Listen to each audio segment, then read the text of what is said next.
Teniendo en cuenta lo que habíamos dejado pendiente el otro día, tenemos que hablar de las actividades económicas en particular para retomar el concepto de lo que va a ser después este sistema mundo al que nos vamos adecuando a medida que pasa la línea cronológica de tiempo. Para arrancar voy a retomar algo. El trabajo indígena en Potosí. Después de haber comido cada uno, los indios, en su rancho, se suben al cerro cada uno a su mina y entran en ella, desde este día lunes hasta el sábado en la noche, sin salir de la mina, a la cual llevan sus mujeres la comida, los cuales andan siempre debajo de la tierra cavando y sacando los metales de que se saca la plata, donde tienen todos velas de cebo encendidas de día y de noche con cuya luz trabajan, porque como están debajo de la tierra, siempre han menester. Esto lo dice Vázquez de Espinosa, que es un compendio y descripción de las Indias occidentales, por eso hacemos mención de la palabra indios y no nativos, y fue escrito en 1627. ¿Sí? Entonces, acá damos cuenta de lo que es el sistema de explotación y lo que hablábamos el otro día de los recursos naturales, ¿no? Y cómo los grandes países se van configurando en torno a esa extracción, pero también a esos trabajos forzados, ¿no? Entonces, dentro de la configuración de las actividades económicas, la extracción de la mina, sobre todo la extracción de plata, digo, de las minas, sobre todo del Potosí, promueven en ese sentido, bueno, una de las formas económicas más importantes para la Europa de aquellos tiempos. Sobre todo para España, ¿no? Pero yo dije alguna vez, bueno, en realidad España no es que se beneficia del todo con este sistema de extracción, porque en realidad le origina otros inconvenientes, ¿no? Que ya vimos en detalle. La agricultura y la ganadería dentro de lo que son las haciendas y plantaciones también cobra relevancia. En el caso de la zona minera, la zona del Alto Perú, habíamos visto que en realidad ese sistema de cultivo se va configurando también para alimentar de alguna manera a estas élites que se van formando alrededor del Potosí. Entonces no es que tenían un fin comercial netamente, sino que más bien de subsistencia para la región. Así las cosas, distinta va a ser la situación en lo que es el Río de la Plata, ¿no? Donde las características naturales le permiten, incluso hasta la multiplicación del ganado vacuno, que a la vez va a comenzar dentro de un sistema que no tiene dueños, ¿no? Y donde los cabildos son los que otorgan las licencias para las vaquerías. De ahí la caza de este ganado denominado cimarrón, ¿sí? Genera a la vez un exceso de caza que provoca que a principios del siglo XVIII este ganado comenzara a desaparecer. Por lo que se inicia entonces la cría en establecimientos especiales, que ahí es donde aparecen las denominadas estancias. Entonces cuando uno lee en los libros de historia las estancias del siglo XVII, bueno, eso no, ¿sí? Porque en realidad es una transición que se está haciendo en torno a lo que también es el ganado cimarrón, para llegar a lo que después sean las estancias y haciendas. De hecho, mucho tiempo después, Sarmiento va a empezar a hablar de las élites con olor a bosta, ¿no? Porque tenía que ver con lo que ellos pisaban con sus botas.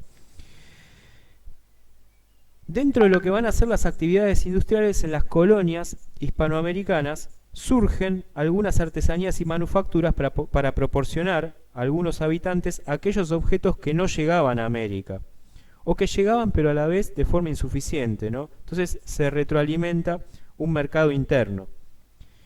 La industria textil, que fue importante para las zonas europeas, sobre todo en Inglaterra, como la metrópoli no podía abastecer a las colonias, se empieza a desarrollar entonces la producción que tiene que ver con la confección de vestimentas, ¿no? De igual manera, entonces, las necesidades militares o las cuestiones que tenían que ver con el bronce, como por ejemplo para fabricar armas, también van tomando preponderancia. Vemos así, contaba un potosino, que para un cristiano basta la fe y no tiene necesidad de obra alguna para ser justificado, lo cual no quiere decir que podamos permanecer ociosos o hacer el mal, pero sí que no necesitamos buenas obras para justificarnos y alcanzar la santidad. Eso lo dice Arsanz de Unsúa, Bartolomé, Historia de la Villa Imperial del Potosí, siglo XVIII. Desde la mirada ambientalista, en Potosí encontramos las primeras intoxicaciones masivas provocadas por la contaminación industrial, cuenta Brailovsky Antonio, La molienda del mineral se efectuaba en trapiches movidos por energía hidráulica. Las masas levantaban tanto polvo con el impulso que no podrá sufrirlo quien no esté acostumbrado a respirar dentro de estas oficinas. Ese polvo genera silicosis, enfermedad característica de los mineros que provoca serias lesiones pulmonares. Esto, bueno, está dentro de un estudio que data de 2007, ¿sí? En el análisis de la cuestión ambientalista. Así que bueno, para que tomen también relevancia de lo que era o lo que implicaba este sistema de extracción también en cuestiones ambientales. Desde mediados del 16 las naves inglesas ya sacaban del Atlántico, se llevaban a los africanos, ¿sí?, hacia las colonias españolas. Entonces de esa manera se beneficiaba un orden colonial que estaba sangrando por la herida de lo que habían generado en torno a la matanza incluso de los nativos de la zona, ¿no? Entonces necesitaban abastecerse de otras regiones y se recurre a lo que es el África. Y Brasil va a pasar a ser uno de esos bancos de esclavos más fuertes, ¿no? En 1606 se crea una compañía, que es la Compañía de Virginia, que es una compañía colonizadora. Esto para que se den cuenta de la dimensión de la colonización. Se van creando empresas colonizadoras que tienden a buscar mayores beneficios para países colonizadores, ¿sí?, y de alguna manera autosustentar, ¿sí?, un beneficio que en realidad implica ya hablar también de algo que va a ser muy fuerte dentro del capitalismo, ¿no? Cuanto menos paguemos, más ganancia obtenemos. Brasil se va a configurar incluso dentro de esta explotación esclava, bueno, con los africanos, ¿no?, con el azúcar. El azúcar va a ser algo de lo más relevante para los brasileños. Así las cosas, sí, también tenemos que hablar de la expansión portuguesa en torno a ello. El mundo, ¿sí?, dentro de las revoluciones que se van a generar, encuentra por primera vez una revolución sin revolucionarios. Esto es un título quizás para utilizarlo como disparador, ¿no? Revolucionarios en el sentido de que no es una revolución con las armas, sino que la revolución industrial en Europa, precisamente en Inglaterra, se configura dentro de lo que es un sistema revolucionario sin armas, por medio de inventivas, por medio de los inventos, ¿sí?, que a partir de 1650 dan origen a una serie de inventos que conllevan en su finalidad total a la revolución industrial.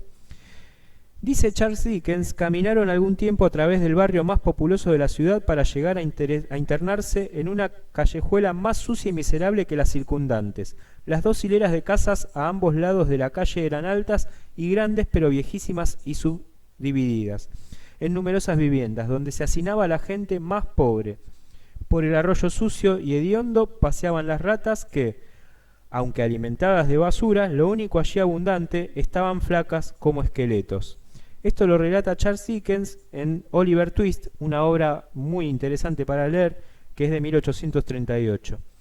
Son los cambios que giran en torno a la revolución industrial, los cambios en el sistema de paisaje, no en el paisaje, mejor dicho, no en el sistema, sino en los paisajes, cómo las chimeneas empiezan a cobrar relevancia, el humo y el smog, cómo la gente transformada en una clase mucho menor de lo que se estaba acostumbrados, empieza a aparecer el proletariado, que después vamos a abordarlo, esto lo estoy diciendo de modo general, empieza a cambiar también la forma del arte, ¿sí?, a la hora de hacer un dibujo, ¿no?, dibujos más oscuros. La revolución industrial es un proceso de cambios lentos entonces, pero constantes, que afectan no solo a los modos de producción, sino también al conjunto de la organización social y económica, que es lo que yo decía hace un ratito. La industrialización, ¿sí?, que termina de darse en el tono de los inventos que van revolucionando gradualmente pero constantemente, se termina de configurar en 1760 en Gran Bretaña. Eso caracteriza entonces centralmente la fabricación en serie de productos estandarizados y baratos, ¿sí?, que después vamos a abordar entonces esta cultura de la sociedad capitalista que nos entrega de modo tal, ¿sí?, esta etapa, un resultado que lo estamos viviendo al día de hoy también, con sus virtudes y sus consecuencias. Adam Smith, gran pensador económico, va a decir: